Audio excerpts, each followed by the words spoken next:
I'm dead center. We're the Hillbillies from Mars. Three of us live in California. That's Daniel Steinberg over on the piano for you tonight. He lives in Mountain View. All the way from the Applegate Valley in beautiful Oregon, Kevin Carr on every instrument. Ray Burrell plays the fiddle and the guitar with us. He lives in Oakland. I live on the fair Isle of Alameda, not far from Oakland. My name's Paul Kazabish. Darn glad to be here. It sure is beautiful. We're loving the city. We're walking the paths back and forth and enjoying learning a little bit about the history and stuff and enjoying seeing you all dance. We're going to play some stuff that you could dance to but probably wouldn't. Take this opportunity as long as everybody's sitting down. And we're going to start with some bagpipe music. A little piece of the Irish bagpipes. All I can get in my carry-on luggage. There's normally a whole bunch of stuff. 6 other pipes associated with this thing. But now it works really great if your toilet's backed up. Those are the Irish bagpipes, the Uilleann pipes, and you'll notice there's nothing he's blowing into. It's all done with bellows power. So he's the busiest man in the band all night long. So 3 tunes, an air, 4 tunes, maybe. An air, a slip jig with an obscene title I'll tell you afterwards. The Maids of Mitchellstown, a great reel, and then another reel which is the Virginia reel.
the years have played for a lot of French dancing, and I don't think we're going to do this. And we've also done some Spanish music, and I guess that's what we're going to do for you right now. Kevin has been traveling to Galicia. Maybe he'll tell you the story of how we first went there. I fell in love with bagpipes years back, and this bagpipe comes from the northwest part of Spain, from Galicia. I played bagpipes there for 1,000 years at least, before the Scots. And my first trip to Galicia, I was in my 20s, and I had read that there was a bagpipe museum in Galicia, and I had just fallen in love with this concept that every country in Europe and North Africa and the Middle East, they all had very distinct bagpipes. I was dying to see examples, and I'd read that there was a museum in northern Spain, so I was traveling with my buddies. We got off a train in Santiago de Compostela, which is the capital of Galicia, and it was the only city whose name I recognized, so I would naturally assume that's where the museum was, because I had neglected to write it down. We went charging into town, into this beautiful old medieval city. I was stopping everybody saying, "Donde está the Bagpipe Museum?" Nobody had any idea, because of course it's not in Santiago. But that didn't stop me. We kept going. We got into the town, and all of a sudden I heard the sound of pipes. Ran around the corner, and there was a group of student musicians, and they were playing pipes and drums. It was the most wonderful thing I had ever seen. I threw my backpack down, ran up to the lead guy, and you know how sometimes you become really eloquent when you're excited? Sometimes it goes the other way. I ran up to the guy, I said, "Bagpipes!" He stopped and said, "Where are you from?" I said, "I'm from the United States." He said, "Do you know a man named Bruce?" He did the limitations. He walks like this. I looked at him and said, "I know Bruce," without changing expression. I did know Bruce. Without changing expression, he reached into his pocket and says, "Here, I have a package of bagpipe reeds. Deliver them to Bruce. Come, we're going to play." That was my introduction to this instrument. So we're going to play a little tune from Galicia. Let's see, where can I stand where I will do stand? It's a small, tight-knit community. This was louder. Yeah.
tuning.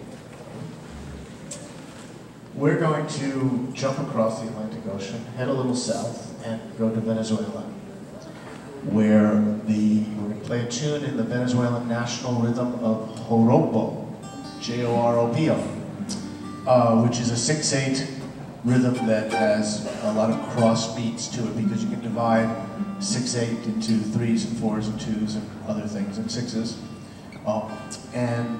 The tune is called El Quita Pesares, which is the worry doll. It's the doll that you tell all your worries to, and it takes them away from you, and it gets very depressed, and then eventually you have to get it some antidepressants. And aside from that, I think we'll just play it for you.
Song now. It's a song that concerns a recent vehicle purchase that he's made. Yep, fruit basket turnover. In Oakland, where I live, there was a... Thank you.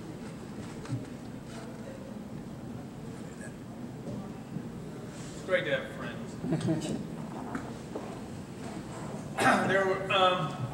There was a seedy blues mecca called Eli's Mile High Club down on Market Street, kind of under a freeway overpass.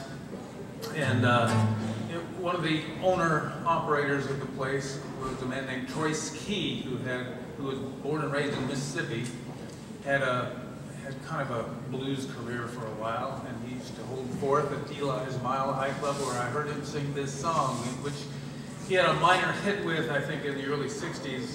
It was composed by a couple of American folk music composers named Jerry Lieber and Mike Stoller. You might have heard of them. This mic is about to feed back at about the...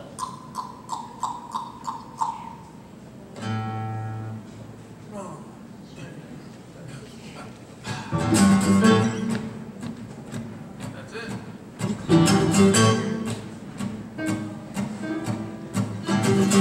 Sitting in this nightclub behind a port wine glass, brand new car outside, not a drop of gas. No money down, about to 3 years to pay. Sound like a pretty good deal. The other day, I got a new car. I got a new car. I got a new car, but I'm as broke as I can be. Ever since I signed on that little black dotted line, I haven't been able to sufficiently dine. Toothpicks and soup ain't much of a meal. $522 a month ain't much of a deal. I got a new car.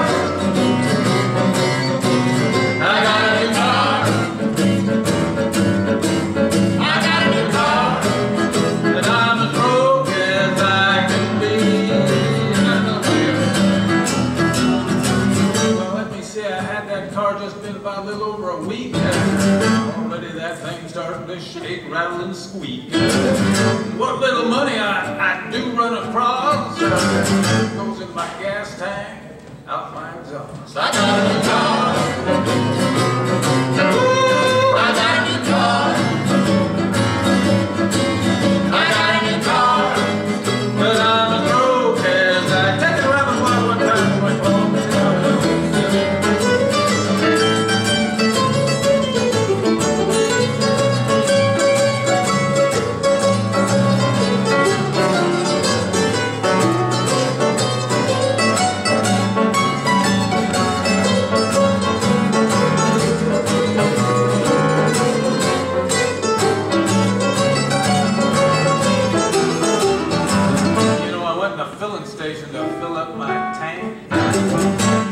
Price of gas and my heart just sank. I'm here to tell you it's a pitiful situation. Just afford enough gas to get you to the next filling station. I got a new car.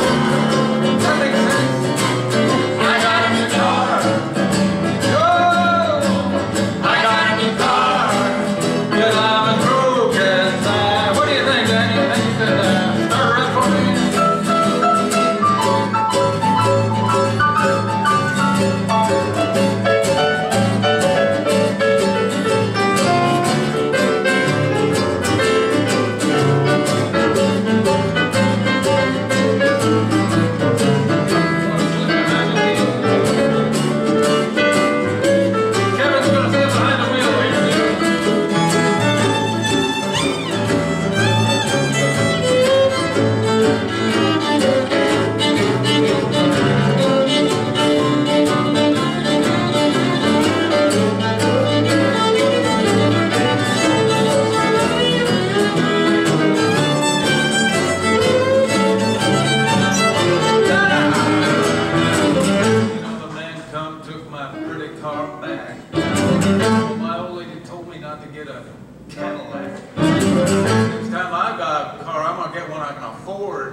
When I say afford, I mean one of those little focus jobs. You know,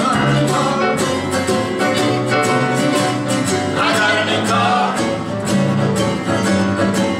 I got a new car, but I'm as broke as I got a new car. But I'm as broke as I got a new car. But I'm as broke as I can be.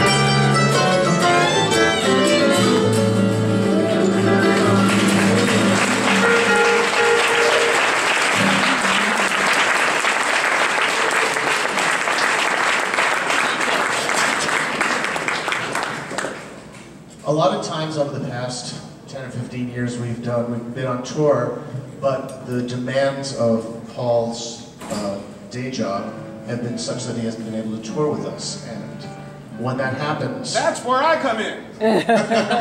we often call David Kahn. But When he's not available. Eventually we get down on the list too. when there's no one left to call, we call TJ Johnson.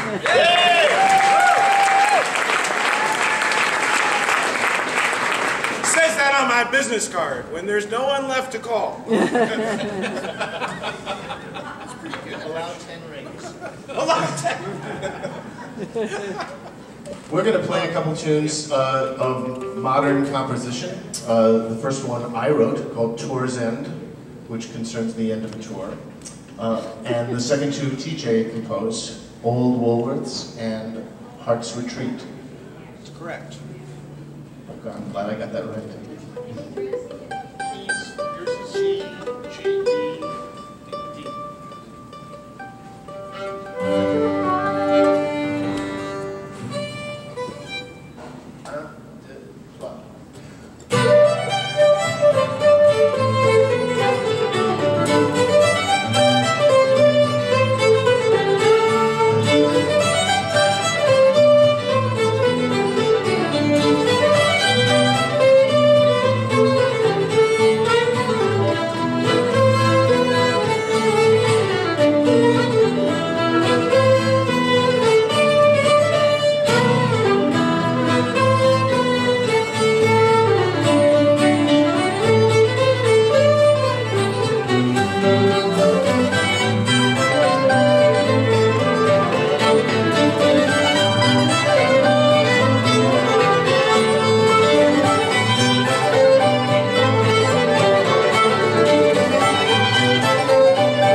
have remembered in years past of other dance festivals we played at, we've done French dance workshops. Any of you remember that? A couple.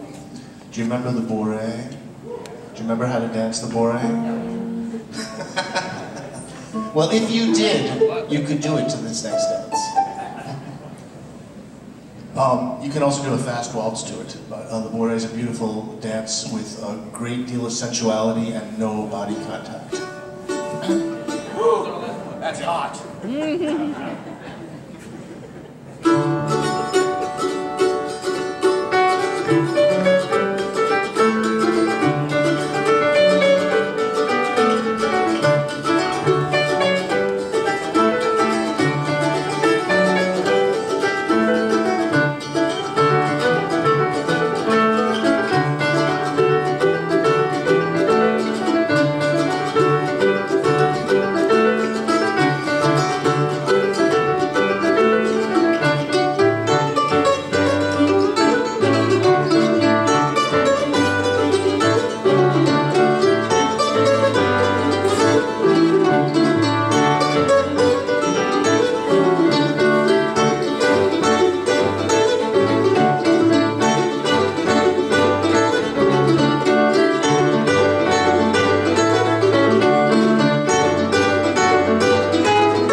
We'll play a waltz while you put everything. Thanks for listening. Yay!